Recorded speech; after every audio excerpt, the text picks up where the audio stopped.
আজকাল মোটিভেশন শব্দটা আমাদের জীবনে ভীষণভাবে জনপ্রিয় হয়ে উঠেছে। প্রায়ই আমরা বলি এই কাজটা করার মোটিভেশন পাচ্ছি না ঠিক সেভাবে।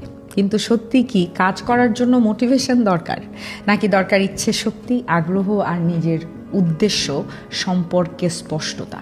আসলে মোটিভেশনের প্রয়োজন পড়ে মূলত সেই কাজগুলোর ক্ষেত্রে যেগুলো আমরা মন থেকে করতে চাই না, যে কাজটা আপনি স্বাভাবিকভাবেই করতে ভালোবাসেন বা আপনার সেই কাজটার জন্য একটা ভালোবাসা আছে। সেখানে আলাদা করে মোটিভেশনের দরকার হয় না, কারণ আগ্রহটাই আপনাকে চালিয়ে নিয়ে যায় অনেক দূর। আপনি যদি বড় বড় সেলিব্রিটিদের দিকে তাকান, যেমন ক্রিকেটার হোক, অভিনেতা হোক, রাজনীতিবিদ কিংবা সফল ব্যবসায়ী, তাদের জীবনী বা লাইফস্টাইল ফলো করলে একটা বিষয় পরিষ্কারভাবে চোখে পড়বে। তা হলো তারা যে কোনো পরিস্থিতিতেই অটল থেকেছে, বারবার ব্যর্থ হয়েছে, ভেঙে পড়েছে, তবু আবার ফিরে এসেছে আগের চেয়েও বেশি আত্মবিশ্বাস নিয়ে।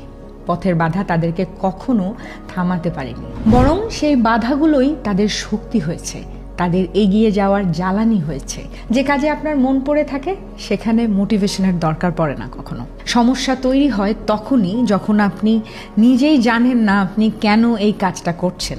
আপনার লক্ষ্য যদি পরিষ্কার না হয়, তাহলে হাজার রকম সুযোগ বা পথ দেখিয়েও আপনাকে দিয়ে কখনো কাজ করানো যাবে না। আপনি তখন শুধু অজুহাত খুঁজবেন, প্রক্রিয়াগুলো এড়িয়ে যাবেন, নিজেকে বোঝাবেন আজ না, কাল থেকে করব।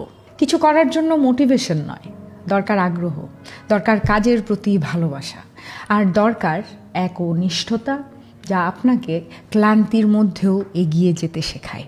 মোটিভেশন সাময়িক, কিন্তু উদ্দেশ্য আর ভালোবাসা থাকলে তা আপনাকে শেষ পর্যন্ত পৌঁছে দেয়।